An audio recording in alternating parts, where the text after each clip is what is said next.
Masculino, aproximadamente 15 años, múltiples heridas punzantes en abdomen, tórax y hombro izquierdo. Presión en 60/30. Pulso filiforme. Está entrando en paro. ¿Qué tenemos? Posible hemorragia interna masiva. La policía lo extrajo hace menos de 10 minutos de una vivienda. Tenemos una penetración profunda en el lado izquierdo del pecho. ¿Compromiso cardíaco? Probablemente. Mierda. Saturando 79. No está respondiendo. La hoja pudo haber alcanzado el ventrículo.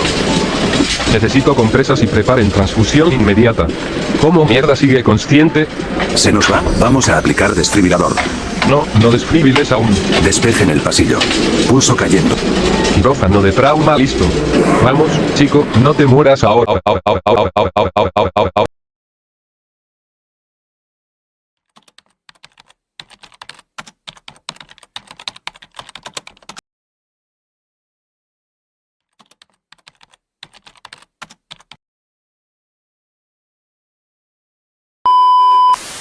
Bueno, la verdad es que sentimos una enorme admiración por usted.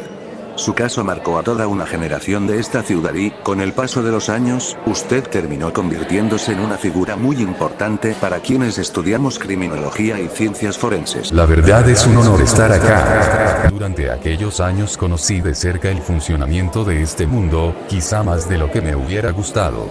Con el tiempo terminé dedicando mi vida a esta profesión, así que espero poder aportar una mirada útil sobre todo lo que ocurrió. Bien, señor, si le parece, vamos a comenzar por el principio. Han pasado muchos años desde aquella noche, pero sigue siendo un caso que genera muchísimas preguntas. ¿Qué recuerda de esas horas previas al incidente? Lo primero que recuerdo es una sensación extraña. Sé que suena como algo que uno suele decir después de una tragedia, pero realmente había algo fuera de lugar. La tensión dentro de la casa se había vuelto constante durante las últimas semanas.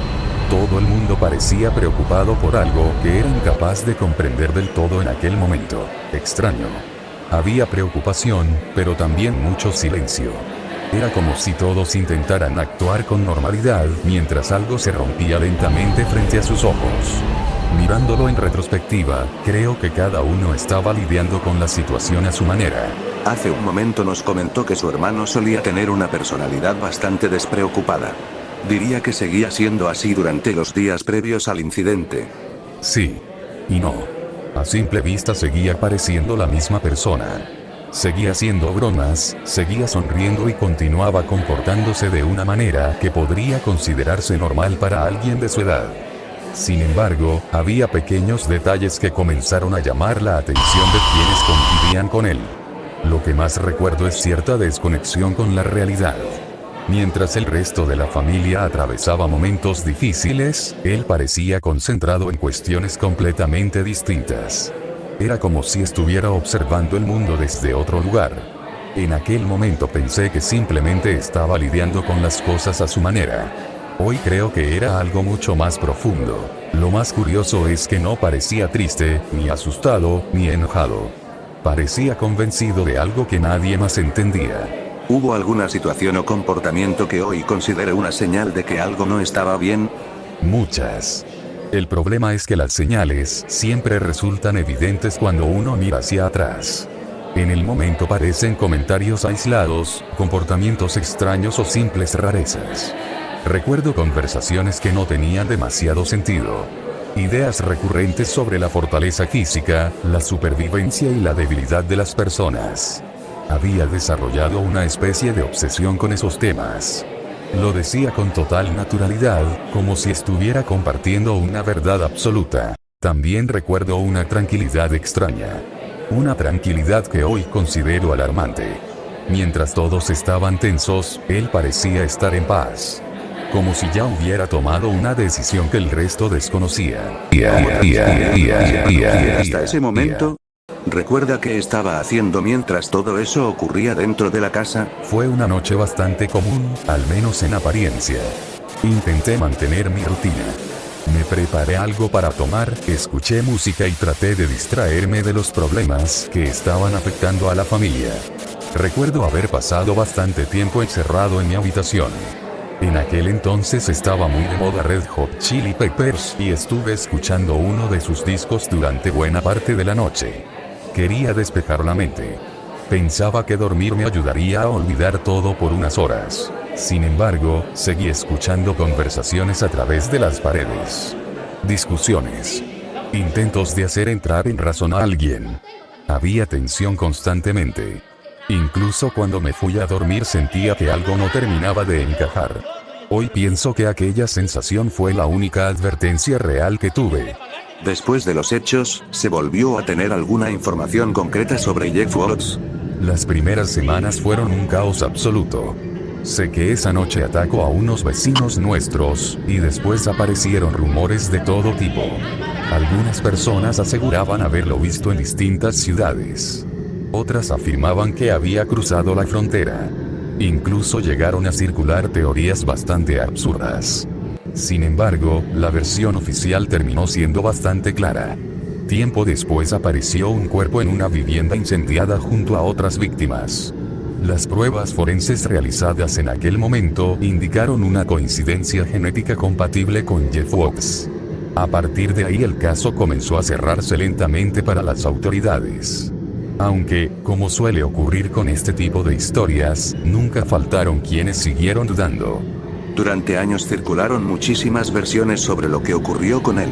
3 años más tarde ocurrió el conocido incidente del campamento, un caso que muchos relacionaron inmediatamente con Jeff Watts. ¿Qué opinión le merece esa teoría? Personalmente, nunca la consideré demasiado sólida. Creo que cuando un caso adquiere cierta notoriedad pública, la gente tiende a relacionar cualquier hecho similar con la figura más conocida. Entiendo por qué surgió esa teoría. Había ciertos elementos que podían recordar superficialmente a los acontecimientos anteriores. Sin embargo, desde un punto de vista estrictamente lógico, resultaba difícil sostenerla. La mayoría de las veces la explicación más simple suele ser la correcta. Lamentablemente existen muchas personas peligrosas en el mundo. No todas tienen relación entre sí. Con el paso de los años aparecieron comunidades enteras dedicadas a la figura de Jeff Watts. Una de las más conocidas fue la página Jeff Aún Vive. ¿Qué siente al ver que todavía existe gente fascinada por alguien como él? Creo que es una consecuencia inevitable de nuestra sociedad. Siempre existió cierta fascinación por los criminales notorios. Ocurrió con asesinos seriales, con líderes violentos y con figuras históricas responsables de atrocidades.